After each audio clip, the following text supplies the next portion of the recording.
حیض میں خواتین سے متعلق بہت ساری بے اعتدالیاں دنیا کے ہر مذہب میں رہی ہیں۔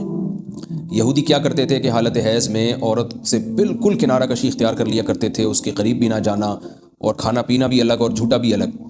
تو بعض مذاہب میں کوئی فرق ہی نہیں تھا کہ حالت حیض اور پاکی کے ایام میں۔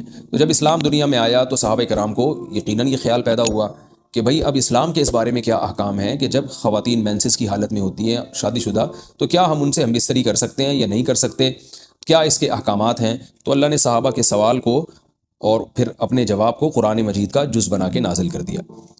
وَيَسْأَلُونَكَ، اور یہ لوگ آپ سے سوال کرتے ہیں عن المحیض، حیض کے بارے میں۔ تو حیض کے بارے میں سوال نہیں تھا، اصل میں سوال یہ تھا کہ حالت حیض میں زوجہ سے ہم بستری جائز ہے یا نہیں ہے، تو قرآن نے اس کی طرف اشارہ کر دیا۔ قل، اے نبی آپ ان سے کہہ دیجئے، ہوا اذن، اذن اصل میں تکلیف کو بھی کہتے ہیں، گندگی کو بھی کہتے ہیں، تو یہاں گندگی مراد ہے کہ وہ گندگی ہے۔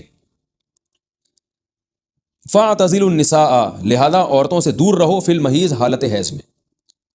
وَلَا تَقْرَبُوهُنَّ، اور ان کے قریب مت جاؤ، حَتَّى يَطْهُرْنَ، جب تک کہ یہ پاک نہ ہو جائیں۔ تو اس میں قرآن مجید نے جو لفظی ترجمہ ہے وہ قرآن کی آیتوں کا یہی ہے کہ ان سے کنارہ کشی اختیار کر لو، لیکن احادیث سے ہمیں پتہ چلتا ہے کہ یہاں کنارہ کشی اختیار کرنا یہ کنایا ہے ہم بستری کرنے سے، یعنی ان سے ہم بستری کرنا تمہارے لیے جائز نہیں ہے۔ کنارہ کشی سے وہ جو یہودی کر لیا کرتے تھے وہ مراد نہیں ہے یہاں پہ، اور اس کی تفصیل احادیث میں۔ تو قرآن نے چونکہ صاف لفظوں میں جمع کا ہم بستری کا ذکر نہیں کیا، تو صرف کنایوں سے کام لیا ہے قرآن مجید نے۔ فَاعْتَزِلُوا النِّسَاءَ، ان سے اعتزال کرو، یعنی دور رہو ان سے۔ دور رہنے کا مطلب صرف دور رہنے سے یہ مراد ہے، صحیح حدیث ہے، نبی صلی اللہ علیہ وسلم نے فرمایا اصنعوا کل شیء الا النکاح، حالت حیض میں اپنی زوجہ کے پاس تم جا سکتے ہو، سب کچھ کر سکتے ہو سوائے جمع کے۔ تو انٹرکورس جو اسے کہا جاتا ہے وہ حلال نہیں ہے۔ تو باقی نبی صلی اللہ علیہ وسلم نے فرمایا کہ ایسے کنارہ کشی کے بالکل اس کا جھوٹا نہ پیو اور بالکل دور ہو جانا، اس کی اسلام میں اجازت نہیں ہے، اور نہ بستر الگ کرنے کی ضرورت ہے۔ تو یہ سارے قرآن کے کنائے ہیں۔ کنایا کا مطلب ہوتا ہے کہ آپ صرف اشاروں میں بات کر رہے ہیں، صراحتاً بات نہیں کر رہے۔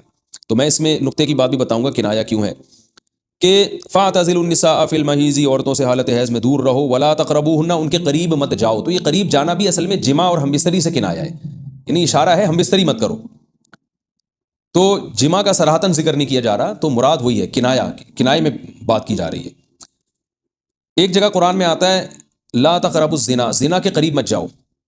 تو ممکن ہے کسی کو اشکال ہو کہ وہاں تو ہم یہ کہتے ہیں کہ زنا کے قریب بھی مت جاؤ، تو وہاں قریب نہ جانے سے ہم حقیقی معنی مراد لیتے ہیں کہ بھئی زنا ایسا کام کرنا جو زنا یعنی زنا تک لے کر جاتا ہے وہ بھی تمہارے لیے حرام ہے، تو وہاں تو یہ ترجمہ کرتے ہیں، تو یہاں بھی وہی ترجمہ ہونا چاہیے ولا تقربوهن، ان عورتوں کے قریب بھی مت جاؤ۔ یا مطلب کیا ہے کہ اس گھر میں بھی نہ رہو، اس کمرے میں بھی نہ رہو جہاں تمہاری جو بیوی رہتی ہے جو مینسس کی حالت میں ہے۔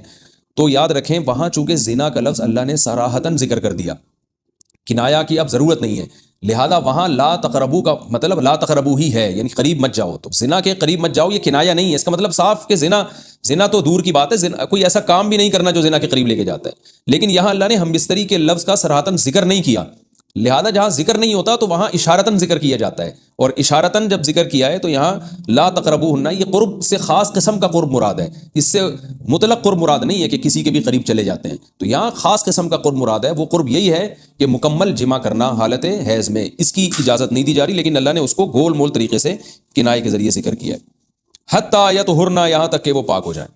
تو یہ جو میں نے بتایا کہ حالت حیض میں نبی صلی اللہ علیہ وسلم سے صحیح حدیث سے ثابت ہے، اور اس پر پوری امت کا اجماع ہے، اتنی واضح احادیث ہیں بخاری اور مسلم کی اس بارے میں کہ حالت حیض میں آپ بیوی کے قریب جا سکتے ہیں، اور حیا کے خلاف مسئلہ ہے، لیکن اب ایک بات آ گئی تو میں بتا دوں کہ اس کی تفصیل فقہاء نے بیان کی ہے کہ جو ناف سے لے کر گھٹنوں تک جسم پہ کوئی کپڑا ڈال دیا جائے، اور پھر باقی زوجین ایک دوسرے سے جو ہے وہ ریلیشن قائم کر سکتے ہیں باقی باڈی کے ذریعے، لیکن یہ کہ جو مکمل جمع ہے وہ حلال نہیں ہے اور وہ سخت گناہ ہے۔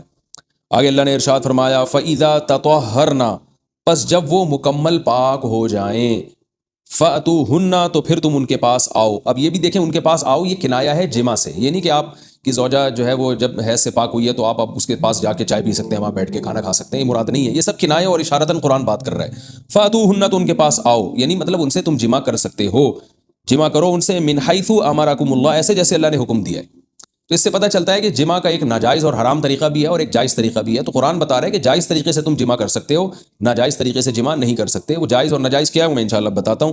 ان اللہ، بے شک اللہ تعالیٰ، یحب التوابین، توبہ کرنے والوں سے بھی محبت کرتا ہے، ویحب المتطہرین، اور تطہر جو ہے نا، یاد رکھیں دیکھیں یہاں دو لفظ استعمال ہوئے ہیں. ایک استعمال ہوا ہے طہورا یطہرو حتی یطہرنا، اس کا مطلب ہوتا ہے پاک ہو جانا. اور ایک ہوتا ہے تطہرنا، باب تکلف ہے، یعنی تھوڑا تکلف سے پاک ہونا، اہتمام کر کے. ایک پاک تو یہ ہے کہ بس چلو بھی پاک ہو گئے، ایک ہے کہ بہت یعنی پاک صاف رہنے کی بڑی کوشش کرنا. تو جو صفائی پسند لوگ ہوتے ہیں نا، وہ جب تک صفائی کا خبط ان کے اوپر سوار نہیں ہو جاتا اور تکلف نہیں کرتے، اس وقت تک پاک صاف وہ رہتے نہیں ہیں. تو اس لیے اللہ تعالیٰ نے تکلف کے ساتھ طہارت کا حکم دیا. تو اسی وجہ سے بہت سے علماء کہتے ہیں کہ اس سے حالت حیض کے بعد غسل کرنا مراد ہے، کہ اگر عورت کے 10 دن سے پہلے پہلے حیض آنا ختم ہو جائے تو عورت پر پھر واجب ہو جاتا ہے کہ وہ باقاعدہ غسل کر کے اپنے آپ کو پاک صاف کرے. تو یہی مراد ہے اس سے. اللہ نے فرمایا فَإِذَا تَطَهَّرْنَا، جب وہ مکمل پاک ہو جائیں، فَأْتُوهُنَّ مِنْ حَيْثُ أَمَرَكُمُ اللَّهُ، تو پھر اس طرح آؤ ان کے پاس جیسے اللہ نے حکم دیا. بے شک اللہ تعالیٰ محبت کرتا ہے توابین، توبہ کرنے والوں سے، وَيُحِبُّ الْمُتَطَهِّرِينَ، اور خوب تکلف کے ساتھ پاک صاف رہنے والوں سے. تو توبہ اور تطہر کا تذکرہ کیا.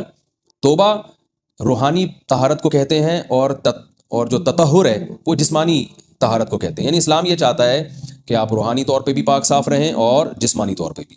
روحانی پاکی کیا ہے کہ اگر آپ سے کوئی گناہ ہو جاتا ہے تو رو دھو کے اللہ کو منا کے راضی کر لیں، تاکہ دل جو گندا ہوا ہے وہ بھی صحیح ہو جائے. اور جسمانی پاکی یہی ہے کہ جسم پہ کوئی گندگی لگی ہے تو وہ پاک ہو جائے. تو اس میں اللہ نے حالت حیض میں عورت کو بھی حکم دیا کہ وہ بھی نہا دھو کے پاک ہو جائے جب حیض سے پاک ہوتی ہے، اور مرد کو بھی حکم دیا کہ حالت حیض میں تم گندگی کی حالت میں جماع مت کرو بیوی کے ساتھ، خون میں لت پت ہو جائے گا انسان، اور یہ گندگی ہے. تو اللہ تعالیٰ پاک صاف رہنے والوں کو پسند کرتے ہیں. تو جو حالت حیض میں بیوی سے جماع کرتا ہے، اس کا مطلب وہ پاک صاف آدمی نہیں ہے، وہ گندگی کے وقت میں اس کے قریب جا رہا ہے. تو یہ بھی غلط ہے. اور اگر خدا نخواستہ کسی سے ایسا ہو گیا ہو تو اللہ نے توبہ کا حکم دیا کہ توبہ کر کے اللہ کو مناؤ، کیونکہ روحانی طور پر جو گندگی ہوئی ہے اس سے بھی تمہیں پاک رہنا ضروری ہے. تو اللہ کو اچھے لوگ، پاکیزہ لوگ پسند ہیں.